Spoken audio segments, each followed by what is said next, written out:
My name is Colby Putnam. I am working, this is my first year on staff with Intervarsity Christian Fellowship. I work here at Fairfield University.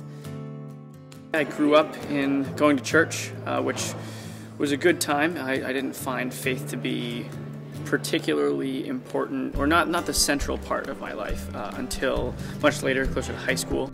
Some of the hobbies are reading, and I lift as well. I like to lift, get in the gym as often as I can. But let me draw it out for you. So, why should people care about their faith? Okay, if there is no God, then there's no basis for morality, which means all of this happened by random chance. It's all by accident. Therefore, we have no inherent meaning in birth, death, or anything else. Is that without it, it's all meaningless. And so the only question left is, do I continue living this life, or do I end it? Is it worth it, or isn't it worth it?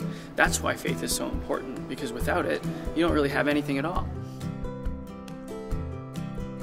There is meaning, there is purpose, you have a destiny, and morality has a foundation. And you can know these things from the guy who created everything. It was time for our final exam in the film class. Sam happened to bring Colby along to watch all the films that all the students had made, and it was great to have him there to watch the videos and stuff and our projects. But then he got to also interact with our class and all the students there, which I think is really important for Colby in particular, because that's what he's all about. He's all about speaking with people and getting to know them, basically on a deeper level. Being that he's in InterVarsity and trying to preach the gospel and everything. I was just walking through the level over BCC, and I noticed Moses, a good friend of mine, lived with them in the summer. I noticed him with Colby, and I asked them what they were up to, and they were handing out care packages for students during the finals time. Just something to kind of keep your spirits up, to get through a tough time.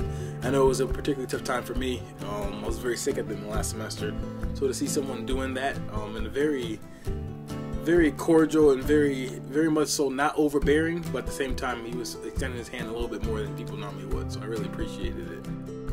I think Colby is one of the best role models on campus, in fact, because he really makes an effort to get to know everyone.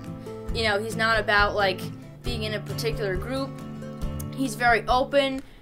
He's very energetic and very nice to everybody, and I think those are good qualities to have. For me, when I first met him, and even though I wasn't as responsive as I normally would have been, he took the time to take that extra mile and really communicate with me and meet me on my level.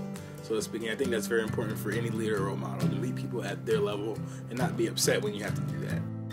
I would never say that I'm the only person to do this or the only one who can do this. It takes a lot of people to do that, but most certainly that is my objective. That's why I'm here, is to join Christ's work and to bring people closer to Him. And so I do the best I can in following His will for me, which is to do just that, to bring students closer to Him.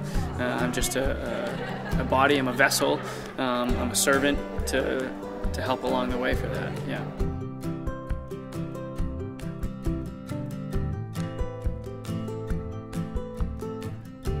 I think oftentimes I and others, we can get into this trap of thinking, oh, well, it's me who's doing this.